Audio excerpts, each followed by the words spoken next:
It feels good to be back. Thanks for staying with us. The defection wave hitting Nigeria's opposition party, the People's Democratic Party, shows no sign of slowing down as 3 senators from Kebbi State, like you saw in the package right before we went for a break, have yet again dumped the opposition People's Democratic Party for the ruling All Progressives Congress. The PDP, that's the party that once dominated Nigeria's political landscape, is indeed losing its members. Major figures jumping ship, others shifting alliances and raising doubts about whether the opposition can even pose a serious challenge in 2027. So, is the PDP fighting for survival, or is this the inevitable decline of Nigeria's once powerful opposition? Well, joining us to shed more light on these internal issues is the former National Publicity Secretary of the People's Democratic Party, Mr. Kola Ologbondiyan. Thank you so much for being here this morning.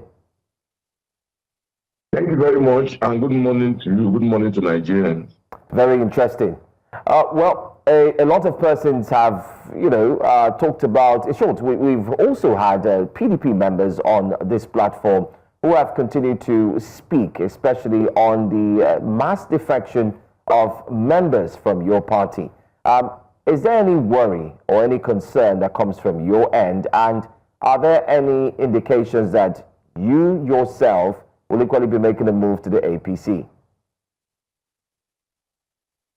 Whether I will make a move to the APC? Absolutely. I mean, it's like a football club. Everybody's signing into the football club. Question. So who's going to move? It's like a political transfer window. So are you moving? I've always described the situation like the transfer window, yes, of the football community. But it doesn't mean, even in the transfer window or the football community, it doesn't mean that every player or every coach will sign out. No. And that's why I find it strange that you said that, oh, there's a mass defection. You see, that coinage of mass that has been used to couple every form of defection, maybe 1 person or 2 persons, is laughable. But having said that, I must agree with you that there are issues of concern in the People's Democratic Party. I must accept the fact that the party is confronted with challenges. And I must also agree with you that there are fears whether PDP can pull together and confront the 2027 elections.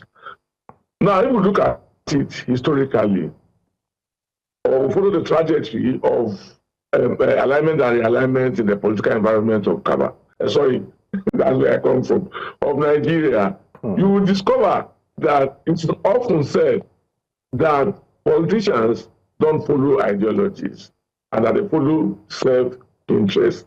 So normally, at every point of transfer window, you see politicians moving from where it appears that things are slowing down to move to where it appears as if there is enough thing to go around. That's the situation that the country is facing today. That's the situation the political system is facing today. But having said that, I do believe that if the People's Democratic Party is desirous of a reset, just like Nigeria political system also needs a reset, if the PDP is desirous of that reset, it can pull together. And if it chooses to pull together, it will provide a very strong opposition against the ruling party. But I must also run away from the fact that the challenges that we are seeing now is induced by the ruling government and the ruling party, because they are the one looking for a system like they have in Lagos State, where the other party until the last election had been able to provide a strong opposition. The Labour Party did in the last election, 2023. So in Lagos State. So that's the environment in which the parties have found themselves. There's handing of political leaders. We also have blackmail of political leaders. If you don't come and join us, even if you win your election by your strength in your state, we will make sure that in the Supreme Court take the state.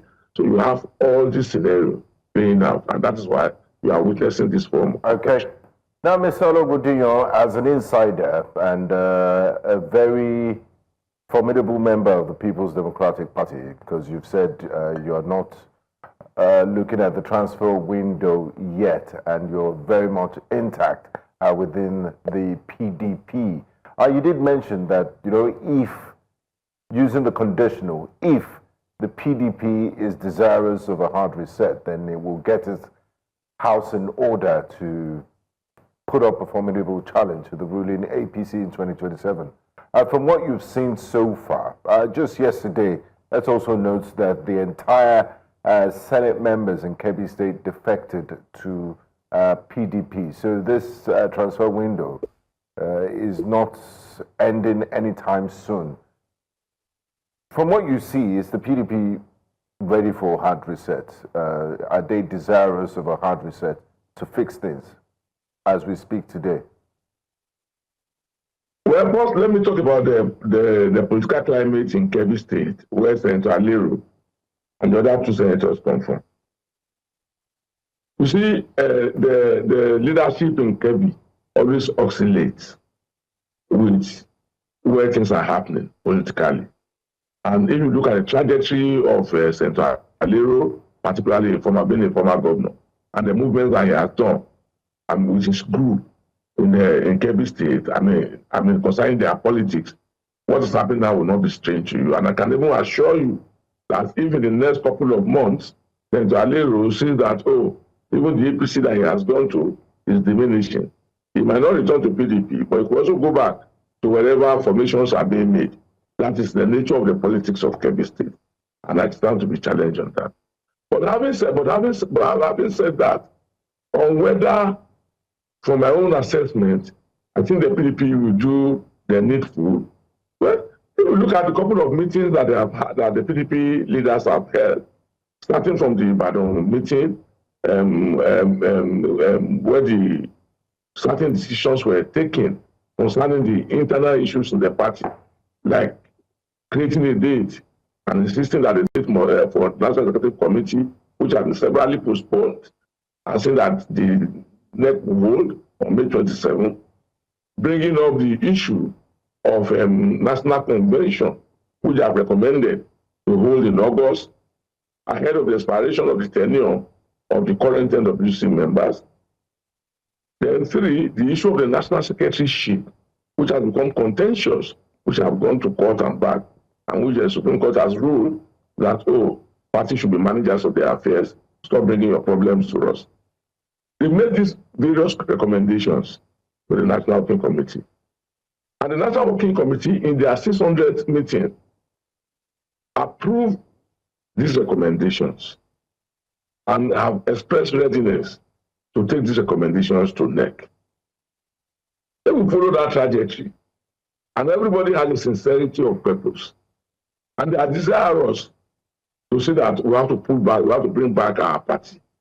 Then, perhaps, we can say that, oh, we are really ready for election. Because even as of today, as we speak, the only party that has the influence and the capacity and the strength and the various polling units and the wards in Nigeria today still remains the People's Democratic Party.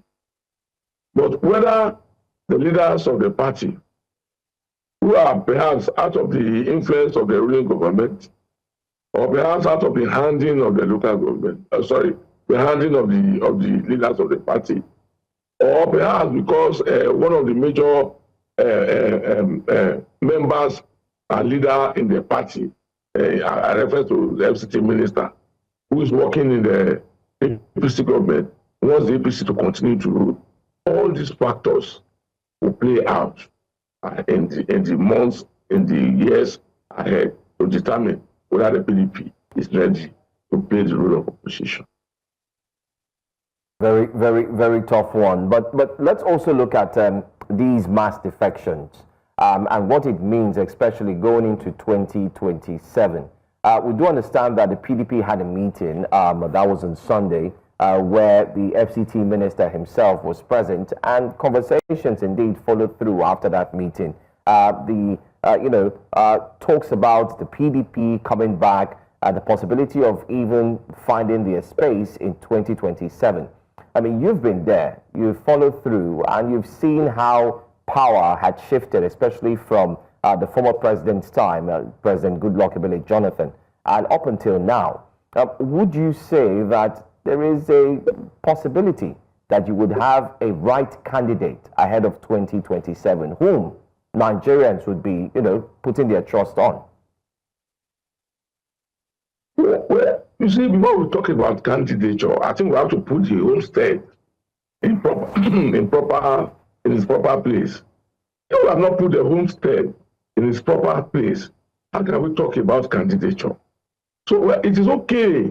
There are names, like I said yesterday on another platform, that there are narratives, because that is the way it rules in the People's Democratic Party, ahead of the National Convention, which is not even the presidential convention. No. The one that we are working on now is the convention that will determine the fate of the people who are ruling the party now, or whether they will be retained, or whether they will be asked to go. That's the convention that we are talking about. But perhaps because APC came out too early, even before mid-term, to start talking politics. Every political party is also talking politics. And every political party is also expressing readiness to take over from the horrendous rule of the APC administration. So, having said that, narratives will continue to emerge about, what direction is the party going to go, who are the possible candidates. But I think that for now, where even members of our party and even leaders in our party are thinking and contemplating alternative platforms, though they remain members of the PDP, or in a situation where people are saying that no, let us hold firm to our own political party. Perceptibly because of fears that the current ruling government, the APC government, might manipulate the the Independent National Electoral Commission, INEC, not to allow for new parties to be formed. So we have a lot of issues that we need to address, that we need to take charge of before we can begin to talk about, whether the party will be, whether a certain person will be president, whether certain zone should produce the president. Okay, so what are these issues that you speak about that need to be addressed before we can talk about candidacy and party leadership? What are the issues that need to be addressed, and how do you propose that these issues be addressed? One, the formidability of the opposition political party that will continue. You see, the formidability of the opposition party that will stand election in 2027 is very imperative. Can our party do it alone, or do we need to discuss and open channels of discussion with other political parties that might want to come and say, let's do this together? So this is part of the issues.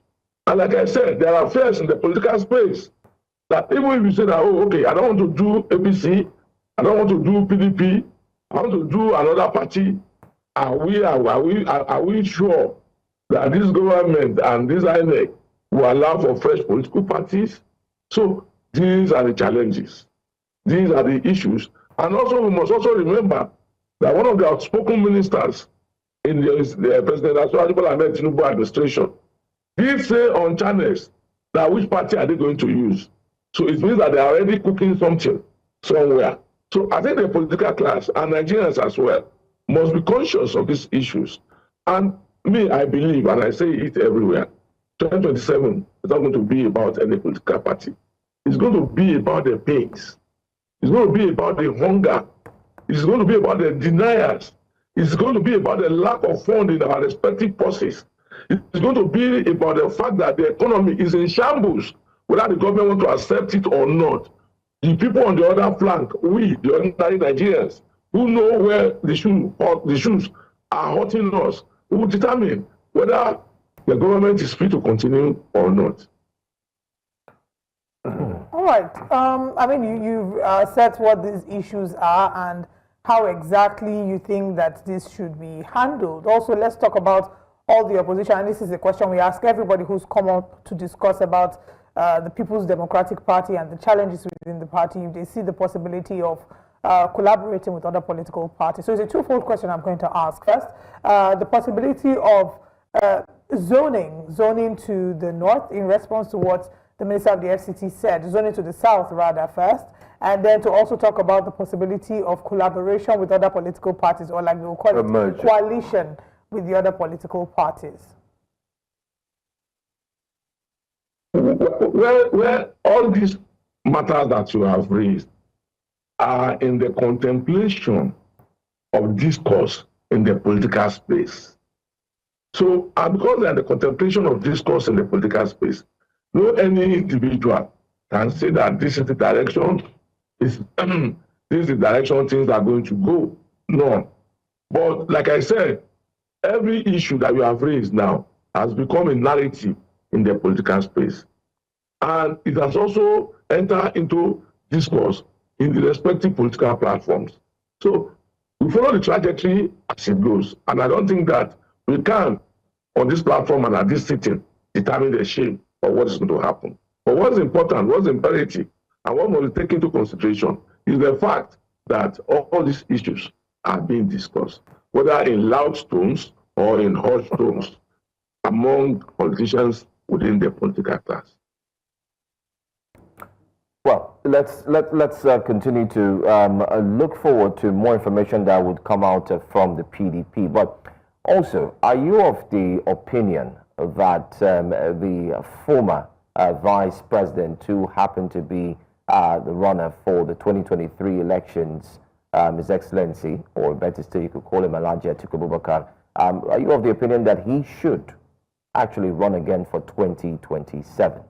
Because there are talks that if the PDP needs to get it right, they need to, change the entire process, get a new candidate. I'm still hammering on the candidacy or candidature rather. So are you of the opinion that if he comes back, should the PDP accept him with open arms and also allow him to vie for that seat again?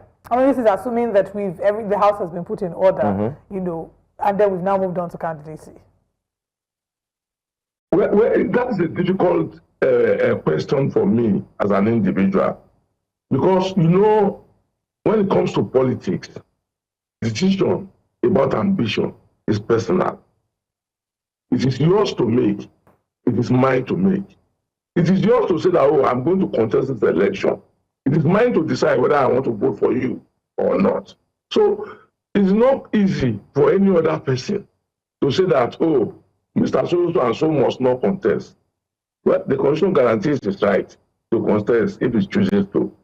But as members of the party, as individuals in the party, as Nigerians, do we feel that his candidature will help to sell our party?